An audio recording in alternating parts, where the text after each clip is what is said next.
11i Hypercharge അങ്ങനെ launch ആയിരിക്കുകയാണ്. ഈ ഒരു ഡിവൈസിൻ്റെ ഏറ്റവും വലിയ പ്രത്യേകത എന്ന് പറയുന്നത് 120 വാട്ട്സിൻ്റെ ഇൻസെയിൻ ചാർജിങ് സ്പീഡാണ്. അതായത് Xiaomi പറയുന്നത് 0 to 100% വരെ ചാർജ് ആവാനായിട്ട് ഇതിന് വേണ്ടത് വെറും 15 മിനിറ്റ് മാത്രമാണ്. അപ്പോൾ ഈ ഒരു സ്മാർട്ട് ഫോണാണ് ഇന്ന് നമ്മൾ അൺബോക്സ് ചെയ്യാൻ പോകുന്നത്. Hello myG, welcome to myG. myGയുടെ വേറൊരു റേഞ്ച് അൺബോക്സിംഗ് വീഡിയോയിലേക്ക് ഞാൻ നിങ്ങളെല്ലാവരെയും സ്വാഗതം ചെയ്യുകയാണ്.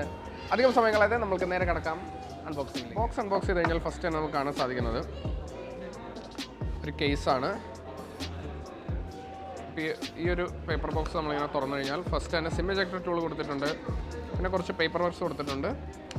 അതിൻ്റെ കൂടെ തന്നെ ഒരു ട്രാൻസ്പെറൻറ്റ് കേസ് ഇതിനോടൊപ്പം വരുന്നുണ്ട്.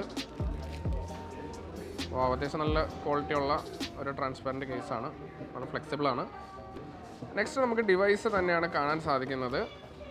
പർപ്പിൾ മിസ്റ്റ് എന്ന് പറഞ്ഞ കളറാണ്, നേരിട്ടാണ് വളരെ ഭംഗിയുള്ളൊരു കളറാണ് കേട്ടത്. അപ്പോൾ ഡിവൈസിലേക്ക് നമുക്ക് വരാം. ഇനി അതിനുശേഷം ബോക്സിൽ വേറെ എന്തൊക്കെയാണുള്ളതെന്ന് നോക്കിക്കഴിഞ്ഞാൽ the star inside the box എന്ന് ഞാൻ പറയും. ഇതാണ് നമ്മുടെ സാധനം, 120 വാട്ട് ചാർജർ. 120 വാട്ട്സ് എന്ന് പറയുമ്പോൾ അത്യാവശ്യം നല്ല വെയിറ്റ് ഒക്കെ ഫീൽ ചെയ്യുന്നുണ്ട്. വലിയൊരു ചാർജറാണ്, കയ്യിൽ ഇത്രയും ഒരു സൈസ് ഉണ്ടാവും. 15 മിനിറ്റ്സിലാണ് 0 to 100% ചാർജ് ചെയ്യുന്നത് ഈ ഒരു ചാർജർ. പിന്നെ നമുക്ക് ഇതിൻ്റെ കൂടെ ഒരു USB Type A to Type C കേബിളാണ് വരുന്നത്, വേറെ ഒന്നും ബോക്സിൽ വരുന്നില്ല. അപ്പോൾ ഇത്രയാണ് ബോക്സിനകത്തെ കണ്ടൻസ്. അപ്പോൾ നമുക്ക് ഡിവൈസ് ഇനി ഒന്ന് ബൂട്ട് ചെയ്ത് നോക്കാം. സോ ഞാൻ ഈ ഒരു ഡിവൈസ് ബൂട്ട് ചെയ്ത് സെറ്റപ്പ് ചെയ്ത് എടുത്തിട്ടുണ്ട്. ഫസ്റ്റ് ഇംപ്രഷനിൽ കൊള്ളാം, ഒരു ഇൻഹാൻഡ് ഫീല് അടിപൊളിയാണ്. ഇതൊരു 6.67 ഇഞ്ചസിൻ്റെ AMOLED ഡിസ്പ്ലേ ആണ് വരുന്നത്. നല്ല പഞ്ചി കളേഴ്സ് തന്നെയാണ് ഡിസ്പ്ലേയിൽ നമുക്ക് കാണാൻ സാധിക്കുന്നത്. പിന്നെ ഇതിൻ്റെ ഈ ഒരു ഫ്രണ്ട് ക്യാമറ വന്നിരിക്കുന്ന രീതി എനിക്ക് ഇഷ്ടപ്പെട്ടു. ഒരു bezelless design with punch hole type front ക്യാമറയാണ് വന്നിട്ടുള്ളത്.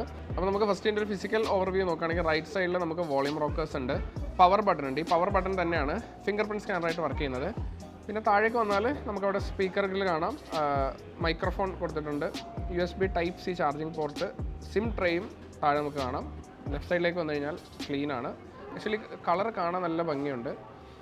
സൈഡ്സ് നോക്കുമ്പോഴാണെങ്കിൽ കളർ ഒരു പ്രത്യേക ഒരു എടുപ്പുണ്ട് ഈ ഒരു കളർ കാണാൻ. ഇനി മുകളിലായിട്ട് നമുക്ക് ഹെഡ്ഫോൺ ജാക്ക് ഒഴിവാക്കിയിട്ടില്ല, ഹെഡ്ഫോൺ ജാക്ക് ഉണ്ട്. പിന്നെ IR ബ്ലാസ്റ്റർ കൊടുത്തിട്ടുണ്ട്, നോയിസ് ക്യാൻസലേഷൻ മൈക്രോഫോൺ കാണാം. ആൻഡ് ഇവിടെ നമുക്കൊരു സെപ്പറേറ്റ് സ്പീക്കർ വരുന്നുണ്ട്, അതായത് ഇത് സ്റ്റീരിയോ സ്പീക്കേഴ്സോട് കൂടി വരുന്നതാണ്. അപ്പോൾ താഴെയും മുകളിൽ നമുക്ക് സെപ്പറേറ്റ് സ്പീക്കറായിട്ട് തന്നെയുണ്ട്, അത് വളരെ നല്ലൊരു കാര്യമാണ്. ബാക്കിലേക്ക് നോക്കുകയാണെന്നുണ്ടെങ്കിൽ 108 മെഗാ പിക്സൽസിൻ്റെയാണ് മെയിൻ സെൻസർ വരുന്നത്. കൂടാതെ ഒരു 8 മെഗാ പിക്സൽസിൻ്റെ അൾട്രാ വൈഡ് ക്യാമറയുണ്ട്. കൂടാതെ 2 മെഗാ പിക്സൽസ് മാക്രോയും കൊടുത്തിട്ടുണ്ട്. നമുക്ക് LED ഫ്ലാഷും അതിൻ്റെ സൈഡിലായിട്ട് കാണാം. ഫ്രണ്ട് ക്യാമറ വരുന്നത് ഒരു 16 മെഗാ പിക്സൽസിൻ്റെ സെൻസറാണ്. അപ്പോൾ നമുക്കിനി ഫിംഗർ പ്രിൻറ്റ് സ്കാനറിൻ്റെ സ്പീഡ് എങ്ങനെയുണ്ട് നോക്കാം. പവർ ബട്ടൺ തന്നെയാണ് ഫിംഗർ പ്രിൻറ്റ് സ്കാനർ വരുന്നത്. വളരെ ഫാസ്റ്റായിട്ട് തന്നെയാണ് വർക്ക് ചെയ്യുന്നത്, ഒരു പ്രശ്നവുമില്ല. പിന്നെ ഇതിൻ്റെ ഡിസ്പ്ലേ നോക്കുകയാണെങ്കിൽ വളരെ പഞ്ചി കളേഴ്സാണ്, AMOLED ഡിസ്പ്ലേ ആണ്. HDR10ൻ്റെ സപ്പോർട്ട് വരുന്നുണ്ട്. 120 Hz റിഫ്രഷ് റേറ്റ് ഈ ഒരു ഡിസ്പ്ലേയിൽ നമുക്ക് കിട്ടുന്നുണ്ട്. അതുകൊണ്ട് തന്നെ വളരെ സ്മൂത്തായിട്ടുള്ള ഒരു എക്സ്പീരിയൻസ് ആണ്.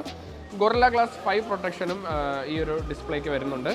ഇനി ഈ ഒരു ഡിവൈസിൻ്റെ ക്യാമറ നോക്കുകയാണെന്നുണ്ടെങ്കിൽ അത്യാവശ്യം ഡീസൻ്റ് ആയിട്ടുള്ള ഒരു പെർഫോമൻസ് ആണ് കിട്ടുന്നത്. നമുക്ക് 4K 30 ഫ്രെയിംസ് വരെ ബാക്ക് ക്യാമറയിൽ നമുക്ക് ഷൂട്ട് ചെയ്യാൻ പറ്റും. ഫ്രണ്ട് ക്യാമറയിൽ 1080p 60 ഫ്രെയിംസ് ആണ് നമുക്ക് മാക്സിമം കിട്ടുന്ന ക്വാളിറ്റി.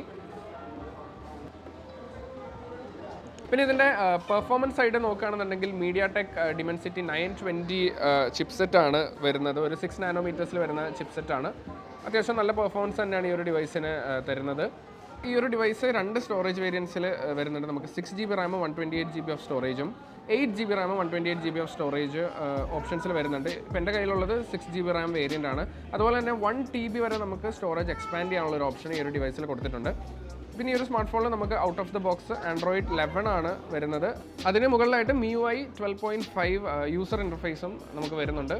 ഇനി ഇതിനെല്ലാം പവർ ചെയ്യാനായിട്ട് Xiaomi ഇതിൽ ഉൾപ്പെടുത്തിയിട്ടുള്ളത് ഒരു 4500 mAh ബാറ്ററിയാണ്. പക്ഷേ അതിൻ്റെ കൂടെ വരുന്ന ചാർജർ തന്നെയാണ് ഏറ്റവും വലിയ സ്പെഷ്യാലിറ്റി. 120 വാട്ട്സിൻ്റെ ചാർജർ നമുക്ക് വരുന്നുണ്ട്. അപ്പോൾ ഇത് ഒരു ഡീസൻറ്റ് ബാറ്ററി ലൈഫ് തരുന്ന ഒരു സ്മാർട്ട് ഫോണാണ്. അപ്പോൾ ഇൻ കേസ് ബാറ്ററി ഡ്രെയിൻ ആയാലും നമ്മൾക്ക് അത് തിരിച്ച് ഫുൾ ചാർജ് ചെയ്യാനായിട്ട് 15 മിനിറ്റ് മാത്രം മതി. അതായത് 0 to 100ലേക്ക് പോകാനാണ് 15 മിനിറ്റ്. അപ്പോൾ കുറച്ച് ചാർജ് ഓൾറെഡി ഉണ്ടെങ്കിൽ അതിലും താഴെ സമയം മതി നിങ്ങൾക്ക് ഈ ഒരു ഡിവൈസ് ഫുൾ ചാർജിലേക്ക് എത്തിക്കാനായിട്ട്. അപ്പോൾ ബാറ്ററി ലൈഫിൻ്റെ കാര്യത്തിലും ചാർജിൻ്റെ കാര്യത്തിലും നമുക്ക് ഒന്നും തന്നെ പറയാനില്ല, ഒരു കിടിലൻ പെർഫോമൻസ് തരുന്ന സ്മാർട്ട് ഫോൺ തന്നെയാണ്. അപ്പോൾ ഇത്രയാണ് Xiaomi 11i 5G Hypercharge smart ഫോണിൻ്റെ വിശേഷങ്ങൾ. അപ്പോൾ ഇത് നേരിട്ട് എക്സ്പീരിയൻസ് ചെയ്യാൻ തീർച്ചയായിട്ടും നിങ്ങളുടെ നിയറസ്റ്റ് myG ഷോറൂമിൽ ഇപ്പോൾ തന്നെ വിസിറ്റ് ചെയ്യുക. ആൻഡ് ഈ ഒരു ഡിവൈസ് ഓൺലൈനായിട്ട് ചെക്കൗട്ട് ചെയ്യാനായിട്ട് ലോഗോൺ ടു www.myg.in. അപ്പോൾ ഇനി നമുക്ക് മൈജിയുടെ അടുത്ത വേറെ റേഞ്ച് വീഡിയോയിൽ വീണ്ടും കണ്ടുമുട്ടാം. Until then it's me Karthik Krishnan signing out. Thank you so much.